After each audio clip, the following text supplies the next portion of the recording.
Kita mulai sambil menunggu yang lain. Bismillahirrahmanirrahim. Assalamualaikum warahmatullahi wabarakatuh. Waalaikumsalam warahmatullahi wabarakatuh.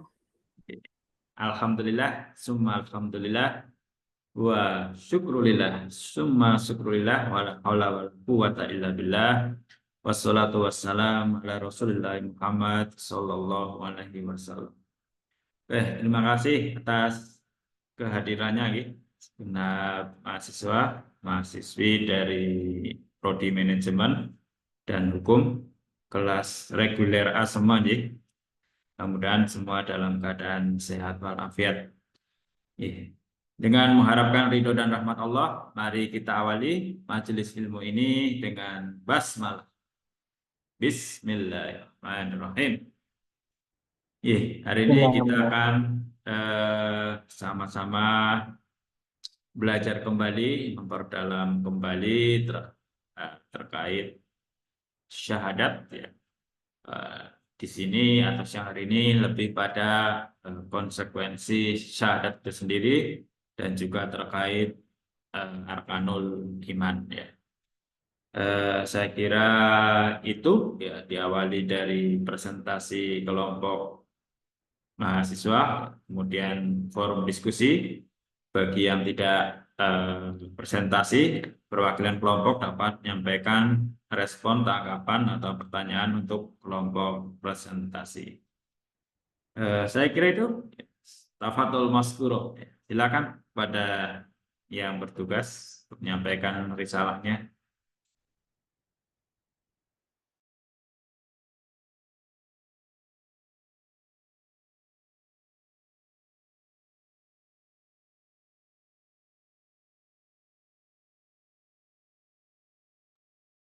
Masih mute apa ya itu, Mbak?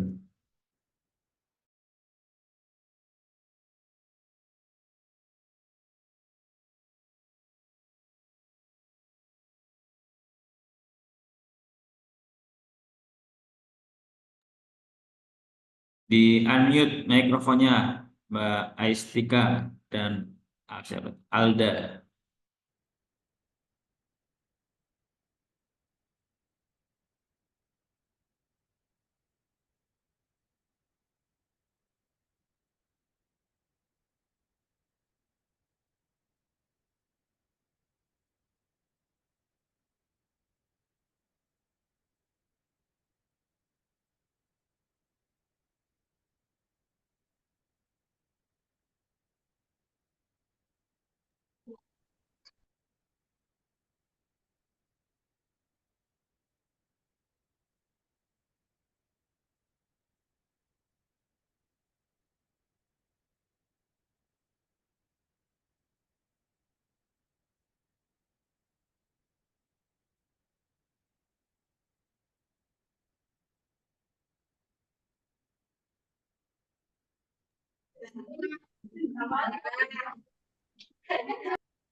Itu kadang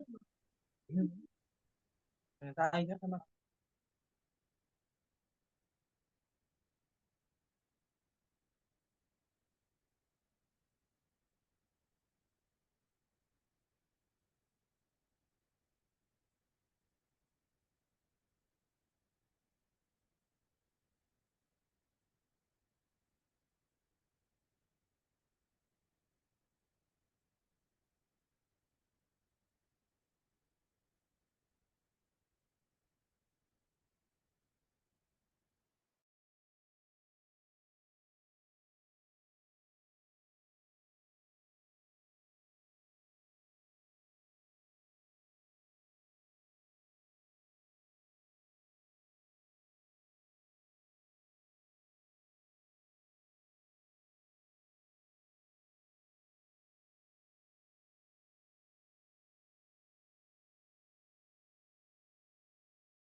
Ayo, untuk kelompok 4 Silahkan.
Assalamualaikum warahmatullahi wabarakatuh. Waalaikumsalam warahmatullahi wabarakatuh. Waalaikumsalam warahmatullahi wabarakatuh. Waalaikumsalam warahmatullahi wabarakatuh.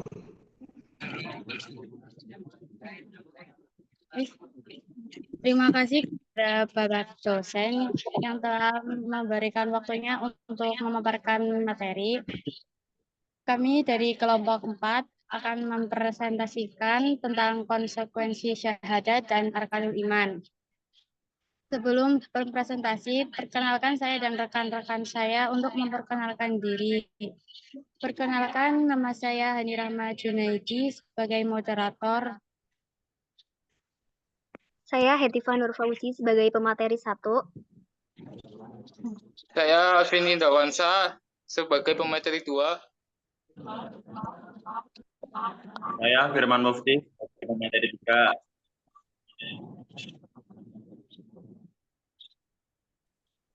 Saya Torik Salafus Soleh sebagai pemateri 4.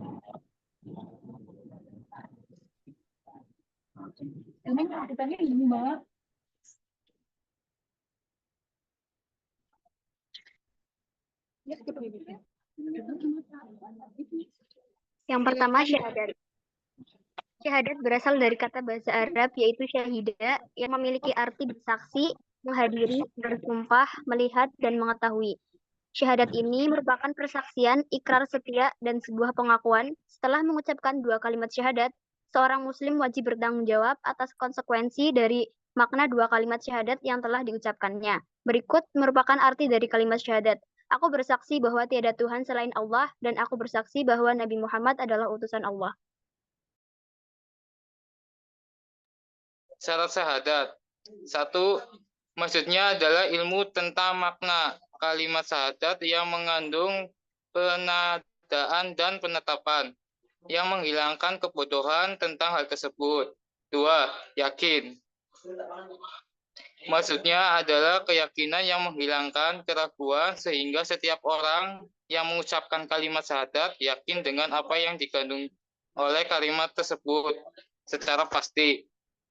Karena sesungguhnya iman itu tidak akan bermanfaat kecuali dengan ilmu yang yakin, bukan prasangka. 3. Menerima. Maksudnya adalah menerima apa yang terkandung dari kalimat syahadat tersebut dengan hati dan lisan. 4. Taat atau patuh. Maksudnya adalah kepatuhan terhadap apa yang dikandung oleh kalimat syahadat dan tidak menyelisihinya. 5. Jujur. yakni kejujuran yang menolak kedustaan. Maksudnya adalah mengucapkan kalimat syahadat dengan jujur dari hati dan lisannya. Lanjut. 6. Ikhlas. Maksud ikhlas adalah memurnikannya amal dan niat yang benar dari segala bentuk kesyirikan. 7. Cinta. Maksudnya adalah mencintai kalimat syahadat dan apa yang dituntut dan dikandungnya. Mencintai orang-orang yang mengamalkan kandungannya, mencintai orang yang teguh menjaga syarat-syaratnya, dan membenci pembatalnya. Lanjut. Selanjutnya, apa maksud dari konsekuensi syahadat? Setiap ucapan dan perbuatan yang dilakukan manusia sejatinya harus dapat dipertanggungjawabkan sebagai bentuk konsekuensi dari apa yang diucapkan dan dilakukan. Demikian juga dengan syahadat. Pernyataan yang berisi pengakuan, ikrar, dan sumpah memiliki konsekuensi untuk diimplementasikan. Yang pertama, konsekuensi syahadat tauhid. Konsekuensi syahadat tauhid yaitu mengarahkan segala bentuk pengabdian hanya kepada Allah dengan cara memperhambakan diri kepadanya dan tidak mempersekutukan dengan yang lain sebagai bukti cinta kepada Allah dan Allah pun mencintainya. Seorang muslim yang mampu menunjukkan kesetiaan kepada Allah itulah yang berhak menyandang status hamba dari sekaligus mendapat pengakuan dari Allah Subhanahu wa taala yang berhak untuk mendapatkan kenikmatan dunia dan akhirat. Yang kedua, konsekuensi syahadat Rasul. Konsekuensi syahadat Rasul yaitu mengikuti sunnah-sunnah Rasul dan menjadikan beliau sebagai suri tauladan dalam segala aktivitas. Mentaati Rasulullah Shallallahu Alaihi Wasallam adalah bukti ketaatan kepada Allah, juga sebagai bukti cinta kepada Allah dan Rasulnya.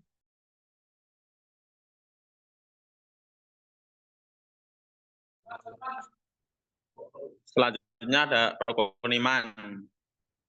Rukun iman adalah kepercayaan yang dipercayai oleh seseorang yang berkenan dengan agama, keyakinan maupun kepada Nabi, kitab dan sebagainya. Dalam agama Islam, iman berarti Allah, nabi-nabinya, serta yaitu Al-Quran dan lain sebagainya.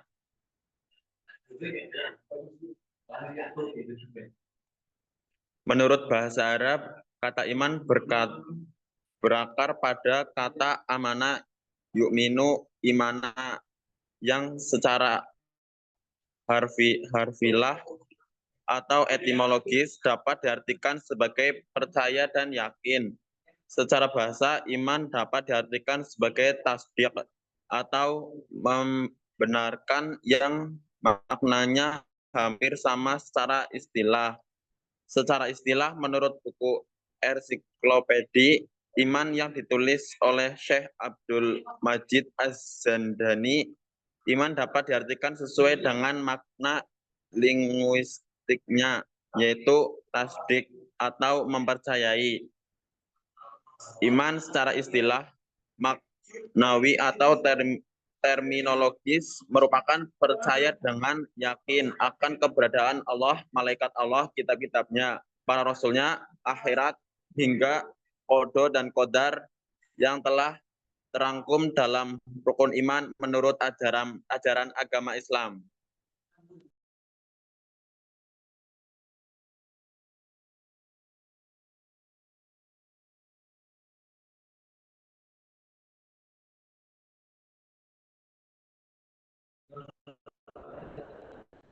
Selanjutnya ada rukun iman. Rukun iman dibagi menjadi 6, yaitu 1. Iman kepada Allah, 2. Iman kepada malaikat, 3. Iman kepada kitab Allah, 4. Iman kepada Rasulullah, 5. Iman kepada hari akhir, 6. Iman kepada qada dan qadar.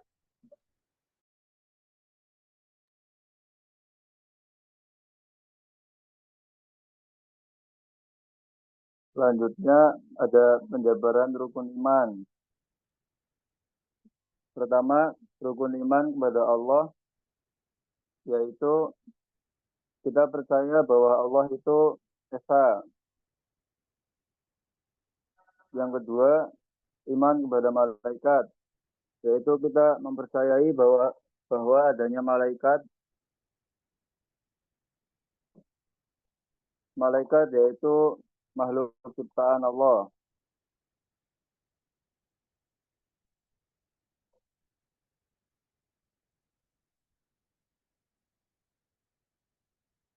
Yang ketiga, iman kepada kitab Allah. Iman kepada kitab Allah yaitu bahwa kita meyakini bahwa Allah telah menurunkan kitab suci kepada para rasulnya untuk para umatnya. Kemudian yang keempat yaitu iman kepada Rasulullah. Iman kepada Rasulullah yaitu meyakini bahwa Allah telah mengutus Rasul-Rasulnya untuk menyampaikan kebenaran dan membimbing umatnya menjadi teladan bagi manusia.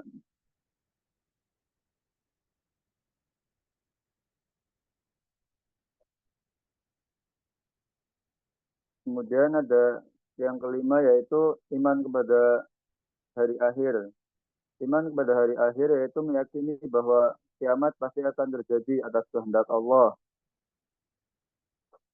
Yang keenam, iman kepada qada dan qadar. Iman kepada qada dan qadar adalah kita meyakini bahwa Allah telah menentukan segala sesuatu yang terjadi di dunia bagi makhluknya. Qada dan qadar adalah konsep fundamental dalam Islam.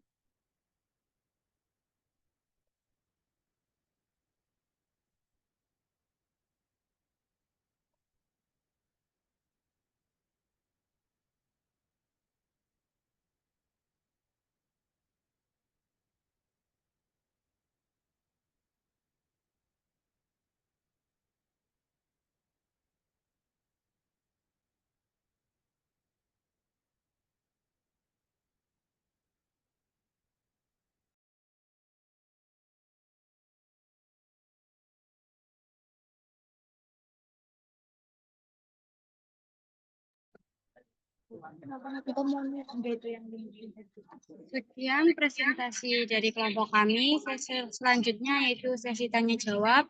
Bagi yang ingin bertanya, silakan dan ditulis di kolom obrolan. Terima kasih.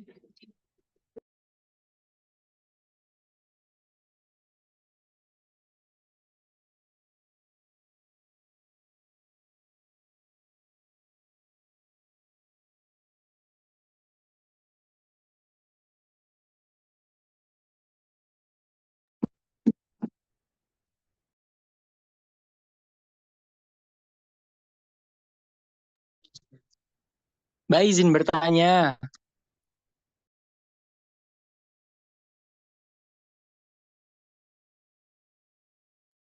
Silahkan. Pertanyaan saya adalah, kan iman itu tertanam di dalam hati ya Mbak. Itu. Tapi kenapa banyak orang yang beriman, tapi dia itu senantiasa melaksanakan sebuah perbuatan maksiat seperti itu Mbak. Terima kasih.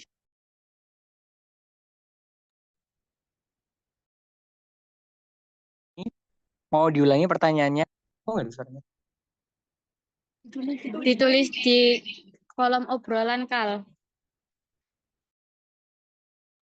Oke,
izin menjawab untuk pertanyaan Mas Haikal.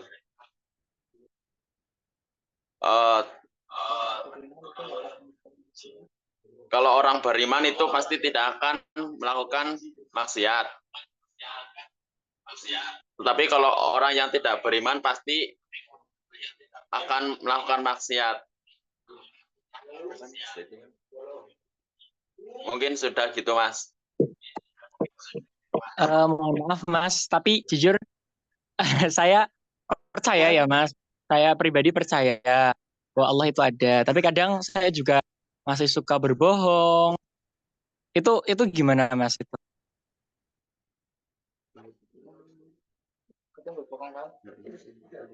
Kita semua itu manusia itu nggak ada yang namanya sempurna.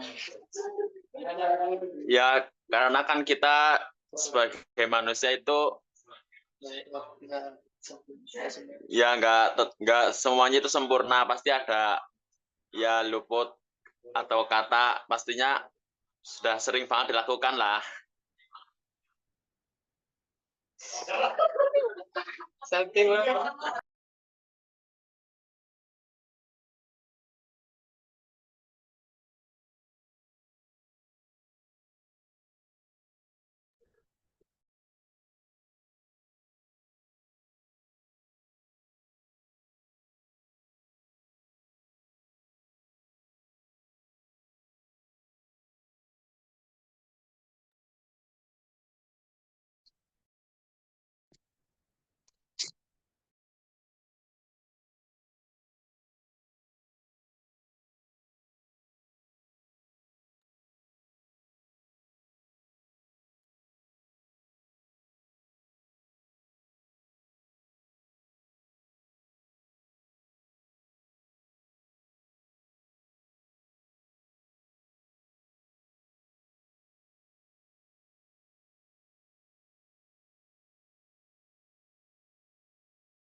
Boleh diulangi Mas untuk jawabannya?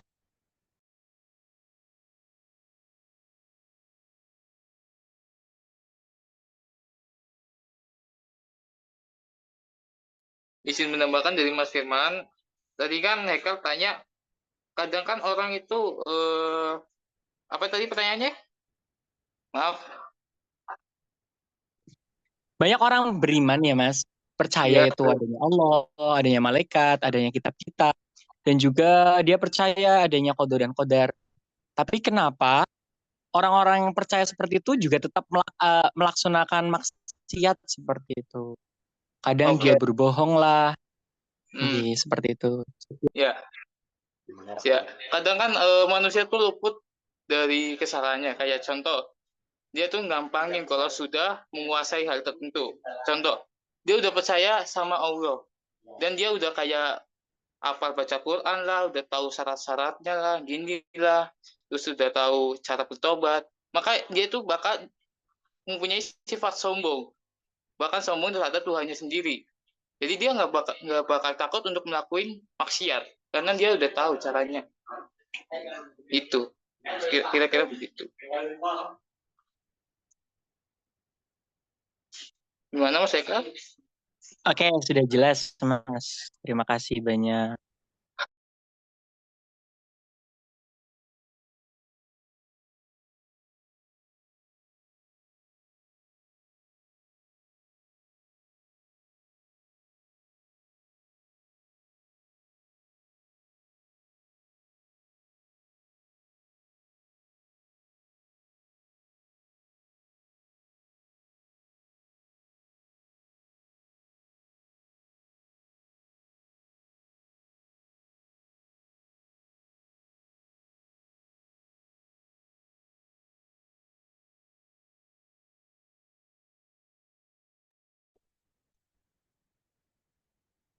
izin menjawab pertanyaan dari Mbak Ratri Anggari dari Prodi Hukum. Bagaimana cara seseorang muslim menjaga keimanan agar sesuai dengan syahadatnya? Yaitu satu, memperkuat pemahaman agama. Yang kedua, memperbanyak ibadah. Tiga, menjauhi perbuatan maksiat. Empat, bergaul dengan orang soleh. Lima, memperbanyak zikir dan doa. 6. Merenungkan makna syahadat. 7. Berusaha ikhlas dalam setiap amalnya.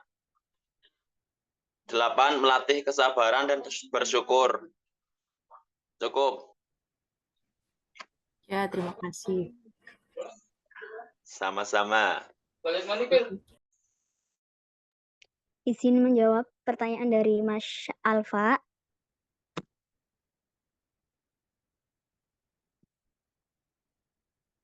Mengapa kita harus mengikuti ajaran Rasul setelah mengucapkan kalimat syahadat? Seperti yang telah dijelaskan bahwasanya syahadat merupakan kalimat yang diucapkan seorang muslim dan wajib bertanggung jawab atas konsekuensi dan makna yang telah diucapkannya. Menurut syarat yang ada di dalam syahadat, ada yang dimaksud dengan kata menerima. Maksudnya adalah menerima apa yang terkandung dari kalimat syahadat tersebut dengan hati dan lisannya.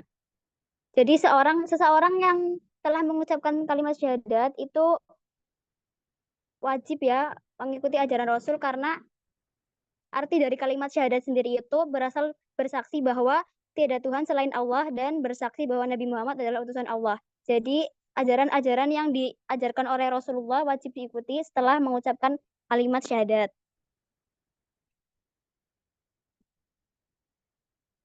Apakah jelas, Mas Alfa?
Lanjut, Mbak, lanjut.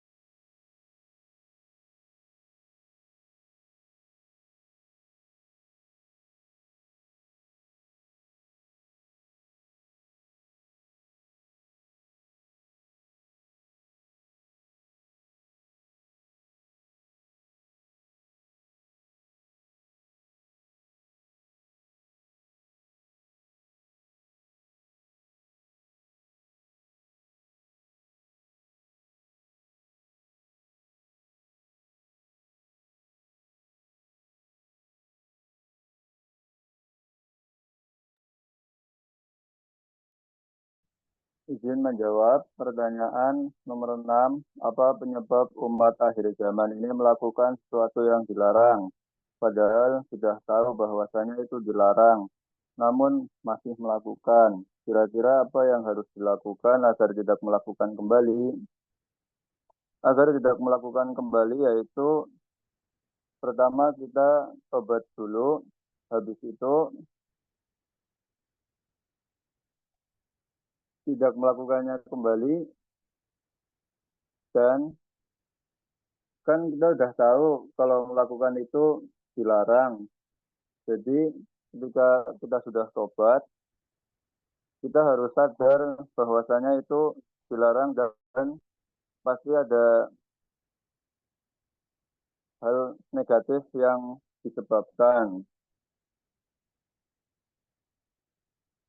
Dan iman seseorang itu naik turun. Jadi kita juga harus memperdalam keimanan kita dengan kita beribadah dengan sesuai tuntunan sunnah Rasul.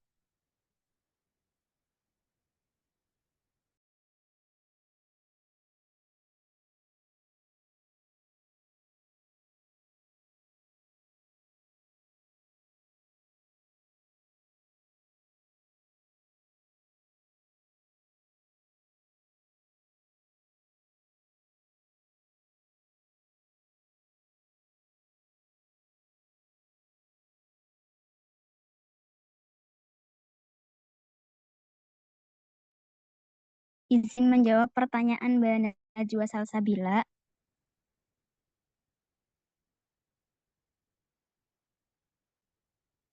Mengapa syahadat menjadi pengakuan yang sangat penting bagi seorang muslim dalam kehidupan sehari-hari? Yang pertama,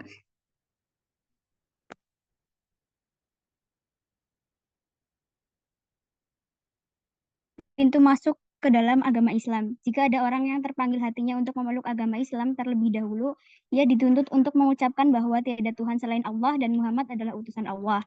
Yang kedua, intisari ajaran Islam. Islam menempatkan persaksian dengan 2 kalimat syahadat sebagai rukun pertama. Sebab memiliki konsekuensi bahwa seorang menjadi muslim dan harus patuh terhadap hukum-hukum Islam. Yang ketiga, konsep dasar reformasi total. Ali menerapkan bahwa Allah tidak akan mengubah nikmat atau bencana kemuliaan atau kerendahan, kedudukan, atau kehinaan kecuali jika orang-orang itu mau mengubah perasaan, perbuatan, dan kenyataan hidup mereka. Yang keempat, hakikat dakwah para rasul. Dari nabi dan rasul yang pertama hingga yang terakhir, inti seruan mereka adalah mengajak manusia untuk mempersembahkan ibadah kepada Allah semata. Bahkan dalam beberapa kasus, para rasul melakukan revolusi dalam melawan tiran yang mengganggu manusia untuk taat kepada Allah Subhanahu wa taala.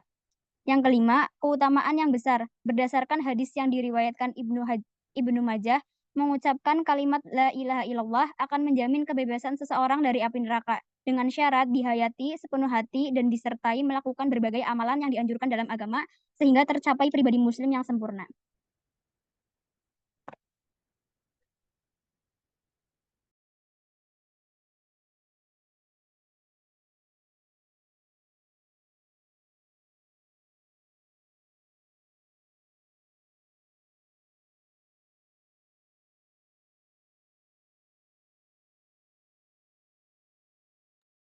Adakah pertanyaan yang belum dijawab, teman-teman?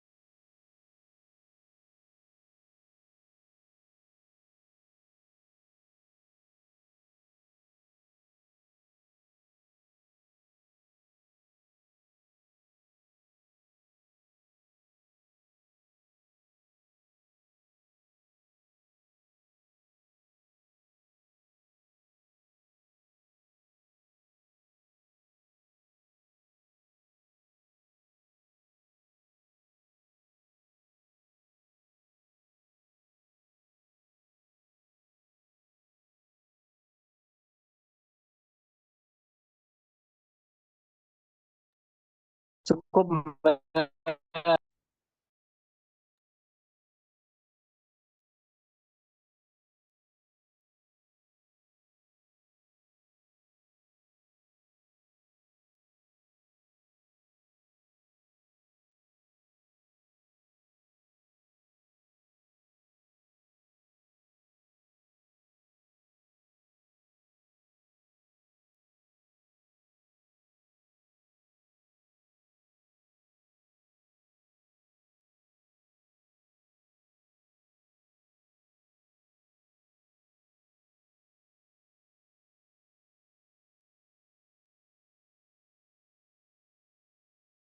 Silakan ditutup untuk presentasinya.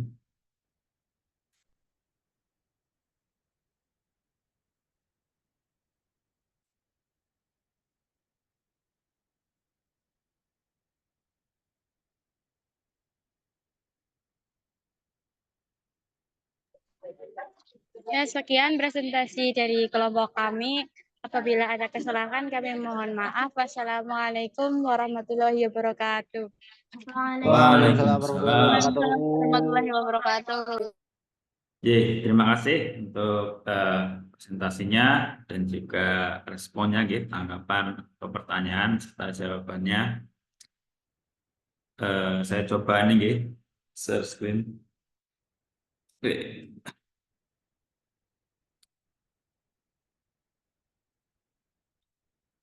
Semoga nanti ini bisa sambil membahas tadi yang disampaikan oleh teman-teman. Prinsip yang pertama, ini saya ambil dari bukunya Pak Amin Rais, mantan Ketua Pimpinan Pusat Muhammadiyah. Judul bukunya Tauhid Sosial. Di sana beliau dalam satu bab menulis tentang konsekuensi syahadat. Konsekuensinya kalau kita sudah mengucapkan syahadat. Padahal setiap hari setiap sholat 5 waktu kita mengucapkan syahadat saat tahiyatul sholat. Nah, yang pertama apa konsekuensinya? Kita sebagai seorang muslim setelah bersyahadat menjadi seorang yang berani mengatakan tidak pada kebatilan. Artinya apa? Berani menolak kebatilan, berani menolak kezaliman, berani menolak kemungkaran, berani menolak ketidakadilan. Ya, tadi kemudian ada pertanyaan, kenapa sudah bersyahadat tetapi masih juga bermaksiat? Ya, dulu ada istilah STMJ, sholat terus, maksiat jalan. Ya, nanti kalau ada pertanyaan silakan langsung resen, tidak perlu menunggu selesainya presentasi saya. Jadi apa? Nabi sendiri kemudian mengajari kita, ya, kenapa sholatnya sudah disiplin tapi masih bermaksiat. Ya, seperti tadi, sholat terus, maksiat jalan. Sudah sholat tapi masih maksiat. Ya. Nabi mengatakan, ida sholaha sairul awamirihi wa ida fasada sairul awamir. Jika sholat kita baik, maka insya Allah amal yang lain juga baik. Jika sholat kita rusak, maka amal yang lain juga akan rusak. Jadi pertama yang harus dilihat, ya sholat kita. Sudah sholat kok masih maksiat, pasti ada yang nggak beres dengan sholat kita. Entah itu niatnya, entah itu tata caranya, entah itu kekhusyuannya. Itu yang harus kita muhasabah, ya, harus kita introspeksi diri sebagai seorang muslim yang sudah bersyahadat. Kemudian kembali ke sini, sudah bersyahadat kok tidak berani melawan kebatilan atau kezaliman. Qulil haq walau kan, ya, katakanlah yang benar sekalipun itu pahit, ya. Kemudian dalam hadis Nabi mengingatkan cukup keras, ya, man ra'a minkum munkaran falyughayyirhu biyadihi. Barang siapa yang melihat suatu kemungkaran, suatu kejahatan, suatu kezaliman, suatu ketidakadilan, suatu kemaksiatan, maka wajib baginya, ini wajib kifayah, ya, wajib baginya merubah kemungkaran tadi biyadihi, dengan tangannya, dengan kekuasaannya yang dia miliki, atau dengan kewenangan yang dia punya. Fa'ilam yastati, dan jika kamu nggak mampu melihat suatu kemungkaran, kejahatan, kezaliman, kurang menang baik, fabilisani, maka dengan lisan. Menombai tadi dalam arti karena tidak punya kewenangan, hanya diam saja. Ya bicaralah dengan lisan kita. Ya. Atau kalau sekarang ya dengan media sosial kita berani menyampaikan suatu kebenaran. Dan itu malah bukan hanya menjadi amal soleh kita, bisa menjadi amal jariah kita. Ketika di medsos yang kita posting hal-hal yang bermanfaat, banyak dibaca orang lain, banyak dipahami orang lain, kemudian diamalkan orang lain, maka kemudian akan menjadi amal jariah kita. Fa'ilam yastati fabiqolbi. Melihat kejahatan nggak bisa merubah karena nggak punya kekuatan, tidak punya kewenangan. Kemudian ya rawani ngomong, hanya diam 1000 atau 1.000.000 bahasa ya.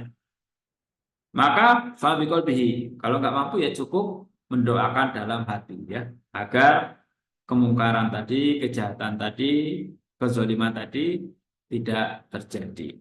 Tapi Nabi mengingatkan, wadzalika adhaful iman. Itu adalah selemah-lemahnya iman.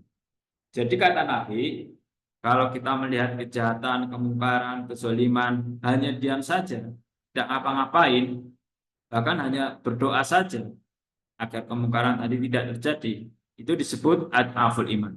Saat itu kita pada titik selemah-lemahnya iman. Selemah-lemahnya iman ketika kita melihat suatu kejahatan, kita membiarkan kejahatan itu terjadi. Tidak berani menyampaikan kebenaran. Ya inilah substansi esensialnya pentingnya amar ma'ruf nahi munkar. Kemudian konsekuensi yang kedua, nyorak-nyorak ini ya, meniadakan apa-apa selain Allah. Jadi unik ya, dalam kalimat tahlil, sebelum kita menyatakan Allah itu Tuhan kita, kita mengatakan la dulu, la ilaha, tidak ada Tuhan, baru illallah, kecuali Allah. Ini menarik. Jadi kita yang mungkin awalnya punya sesuatu yang kita percayai, yang kita sembah, ya harus dihilangkan dulu tauhid-tauhid itu. Tauhid itu bukan hanya sebatas semacam dewa atau apa, tapi bisa juga ideologi ya. Di mana ideologi itu bertentangan dengan syariat hukum Islam, ya harus kita hilangkan dulu, baru kita menyatakan beriman. Faman yakfur bitaghut wa yu'min billah, barang siapa yang ingkar kepada tauhid, ingkar kepada sesuatu yang kita anggap selevel dengan Tuhan, faqad istamsaka bil qurwatil wuthqa, maka dia telah berpegang kepada tali yang amat kuat, ya, tidak akan putus. Tali itu tidak akan putus. Karena apa?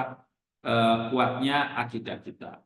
Ya, tadi disinkronkan dengan nomor 1, kuatnya tauhid kita, karena sadar tadi berani berbicara ketika melihat sesuatu yang tidak benar itu terjadi. Orang menang baik. Nah, kemudian ketiga konsekuensinya adalah adanya proklamasi atau declaration of love. Ya. Dalam Al-Quran Allah menyampaikan kepada Nabi, kul, katakanlah wahai Nabi, inna sholati, sesungguhnya sholatku, ya tadi sholat yang baik, ya niatnya kembalikan kita sholat untuk wa nusuki, dan ibadahku sama, kita beribadah. Pertama yang dilihat adalah niat ya. Innamal a'malu binniyat. Dan niat itu tidak bisa membohongi, karena Allah yang Maha tahu. Secara lahiriah kita tidak bisa menilai niat seseorang, karena yang secara lahiriah belum tentu sama secara batinnya. Wa mahyaya, dan hidupku, wa mamati, dan matiku lillahi rabbil. Ini deklarasi juga sebagai penguat tauhid. tadi ya, idza sholaha sairul qawm.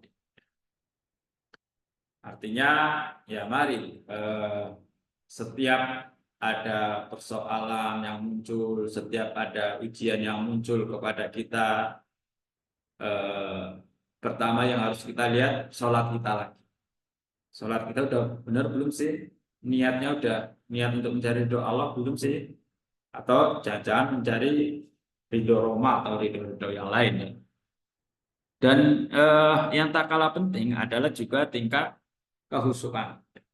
Karena sholat yang khusyuk, sholat yang tidak khusyuk, ya tidak akan melahirkan kepribadian yang pemberani. Sholat yang khusyuk bisa dicapai dengan kita memahami bacaan sholat. Kita tahu apa yang kita ucapkan. Ya, karena sholat itu doa. Sholat itu doa. Kita sholat itu kita sedang berdoa. Seperti ihdinas siratal mustaqim, tunjukkanlah kami jalan yang lurus. Bayangkan setiap hari kita 17 kali minimal berdoa kepada Allah agar ditunjukkan jalan yang lurus. Nah, persoalannya ketika kita mengucapkan ihdinas siratal mustaqim tadi, kita tahu artinya enggak? Jangan-jangan kita minta sesuatu enggak tahu apa yang kita minta.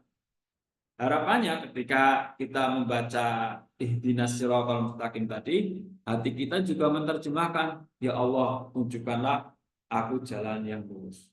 Ini akan beda. Beda ketika kita sholat tidak tahu artinya dengan tahu artinya. Dengan tahu artinya bisa melahirkan kehusuan. Komunikasi bisa lebih jalan. Karena kita sedang meminta sesuatu kepada Allah. Tunjukkanlah ini jalan lurus. Sholatnya sudah rajin, tapi jalan yang kita tempuh tidak atau lebih banyak yang tidak lurus, itu pasti ada masalah dalam sholat kita. 3 kuncinya ya niatnya yang harus terus diperbaiki, tata caranya. Yang ketiga adalah tingkat kehusuannya. Ya lebih jauh lagi bahkan dari toharunya. Kalau wudhunya saja, toharuh kita saja tidak beres, asal-asalan, bisa berdampak pada kehusuan sholat kita.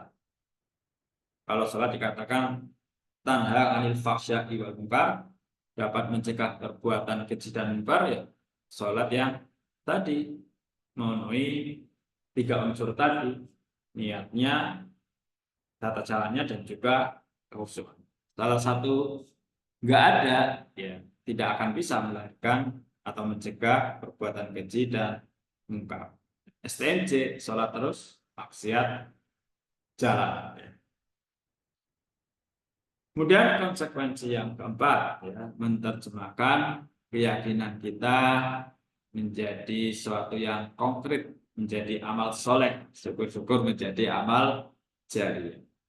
Ya, iman itu hanya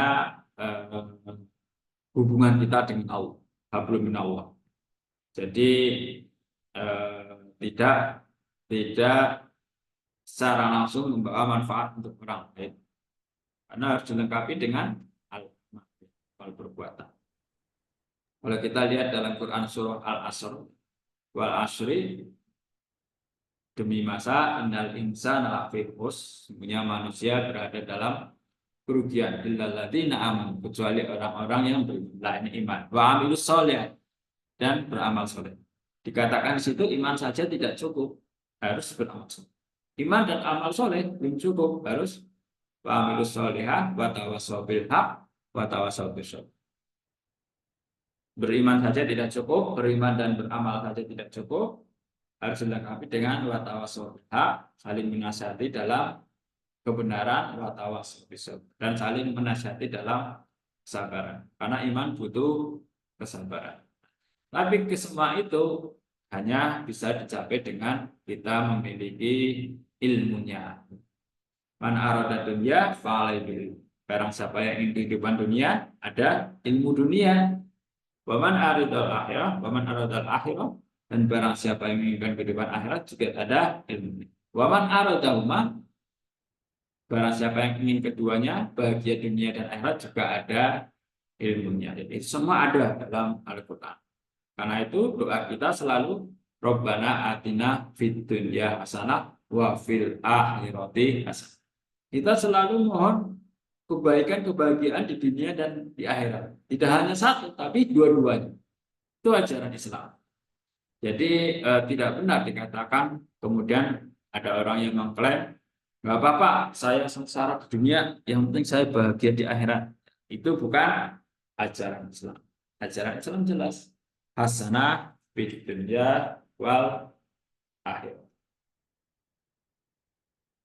Kemudian konsekuensi yang kelima adalah dengan saat tadi kita mengambil kriteria sesuai tuntunan ilahiyah. Dalam memutuskan apapun, kita harus menggunakan 3 pendekatan ini. Pertama adalah pendekatan bayani.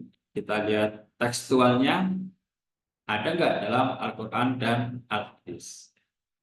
Kita dalam. Kemudian yang kedua, dengan pendekatan burhan, yaitu dengan pendekatan ilmu pengetahuan yang sesuai zamannya.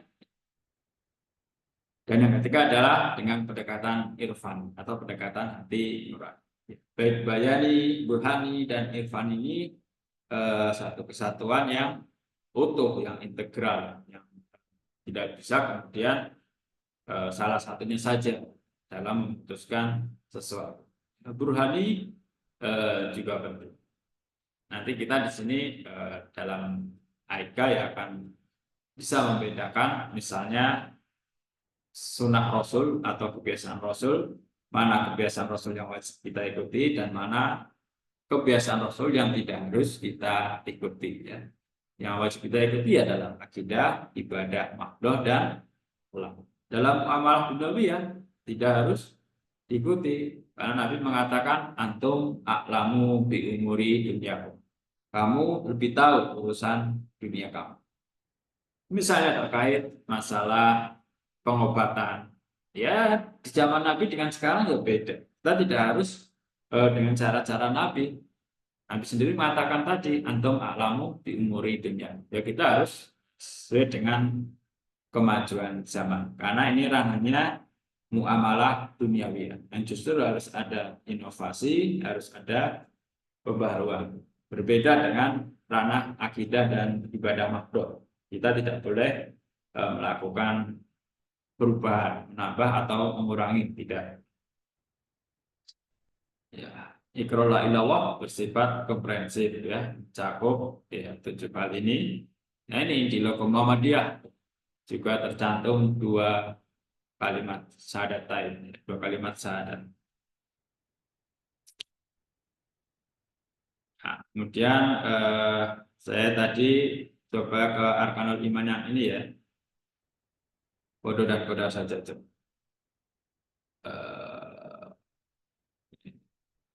Nah, ini. Dari 6 Arkanul Iman yang paling sulit dipahami adalah iman kepada kodo dan kodar atau takdir. Apalagi dalam bahasa sehari-hari kita, takdir itu kan diterjemahkan sesuatu yang sudah terjadi. Lah, harus takdir. Ternyata sesuatu yang sudah terjadi dalam bahasa Indonesia. Kadang memang dalam bahasa kita ada penyimpangan ya. Seperti mubah. Mubah itu dalam bahasa Arab artinya boleh. Bukan seperti bahasa di masyarakat. Mubah artinya sia-sia atau mubazir. Padahal mubah itu artinya boleh, bukan sesuatu yang sia-sia. Nah, di sini apa? Takdir ini harus kita pahami ya, yang sebelah kanan ini dari jenisnya. Pertama adalah takdir mubram. Takdir mutlak yang berlaku sama untuk setiap makhluk. Seperti kullu nafs dha'iqatul maut. Setiap jiwa pasti akan meninggal dunia. ya kita mau berusaha sehat seperti apapun, ya pasti suatu saat akan meninggal. Ada juga contoh yang kedua, contoh takdir kelahiran. Ini masuk takdir mubram juga. Ya kita lahir tidak bisa request mau dengan jenis kelamin apa, warna kulit apa, lahir di mana, kapan, yaitu sudah menjadi takdir mubram, takdir mutlak yang berlaku umum untuk manusia. Yang kedua ada takdir mu'alaq, takdir yang sekalipun sudah ditulis di Lauhul Mahfuz, bisa kita ikhtiarkan berubah dengan doa dan ikhtiar. Karena itu ada hadis Nabi yang mengatakan, jika umurmu ingin panjang, maka rajin-rajinlah silaturahmi. Jika rezekimu ingin semakin luas, rajinlah silaturahmi. Nah, ini artinya apa? Ini artinya takdir mu'alaq, takdir yang bisa berubah. Artinya apa? Sekalipun di Lauhul Mahfuz sudah tertera misalnya usia kita 60 tahun, tapi karena kita berdoa menjalankan hidup dengan sehat, umur kita bisa panjang. Atau dengan rajin silaturahim tadi, kita lebih panjang. Sama juga terkait rezeki. Kalau memang sudah menulis rezeki kita di Lauhul Mahfuz. Tapi ini adalah takdir mu'alaq ini. Takdir yang bisa kita rubah dengan ikhtiar dan doa kita. Ikhtiar itu ya ada ilmunya, ingin merubah rezeki ada ilmunya. Disinilah kemahaadilan Allah Subhanahu wa Ta'ala. Allah tidak semena-mena, sekalipun sangat berkuasa, tapi dia di sisi lain memberi batasan tadi kelahiran dan kematian. Di sisi lain juga memberi pilihan. Misalnya takdir mubramnya itu kullu nafs dha'iqatul maut, setiap jiwa pasti akan mati. Tapi takdir mu'alaqnya, kematian itu bisa kita upayakan. Kita mau meninggal dalam keadaan husnul khatimah atau meninggal dalam keadaan su'ul khatimah, yaitu takdir mu'alaq ya. Jadi kita pahami bahwa ada dua takdir, takdir mubram, takdir yang gampangnya udah nggak bisa dirubah. Dan kedua adalah takdir mu'alaq, sesuatu yang sekalipun sudah ditulis di Lauhul Mahfuz, Allah masih memberikan kesempatan untuk merubah. Ya tadi sinkronkan dengan hadis Nabi, ingin rezekinya luas, ingin umurnya panjang, rajin silaturahim, ingin sehat, puasa. Ya inilah yang mudah-mudahan tidak menjadikan umat Islam itu pesimis karena salah kaprah dalam memahami takdir. Seolah-olah takdir itu hanya satu, sudah tertulis di Lauhul Mahfuz dan nggak bisa ada kesempatan manusia untuk berubah. Ini kan nggak logis. Kemudian apa Allah akan menakdirkan seorang meninggal husnul khotimah atau su'ul khotimah? Ya tidak. Itu namanya nggak adil kalau seorang sudah ditetapkan meninggalnya su'ul khotimah. Ya. Su'ul atau husnul khotimah itu yang kembali kepada kita. Pengen husnul khotimah, ya sehari-hari isi dengan hal-hal yang positif, berada di tempat-tempat yang positif, bergaul dengan orang-orang yang positif, ya. Nah itu meninggal kita bisa husnul khotimah. Ya. Saya kira itu semuanya, ya. Karena tidak ada yang resen, sehingga tidak ada pertanyaan untuk dosen di kolom chat, saya kira akhiri. Terima kasih atas kehadirannya, presentasinya, pertanyaannya, dan juga jawaban ya, yang saya kira tadi jawabannya menyertakan dalil ya, menyertakan nas yang kuat. Saya kira itu, mari kita tutup dengan membaca hamdalillah. Alhamdulillahirobbilalamin. Jangan lupa absensi di edu. Wassalamualaikum warahmatullahi wabarakatuh. Waalaikumsalam warahmatullahi wabarakatuh. Terima kasih, Pak. Sama-sama. Inovatif ya. Terima kasih, Pak. Ye.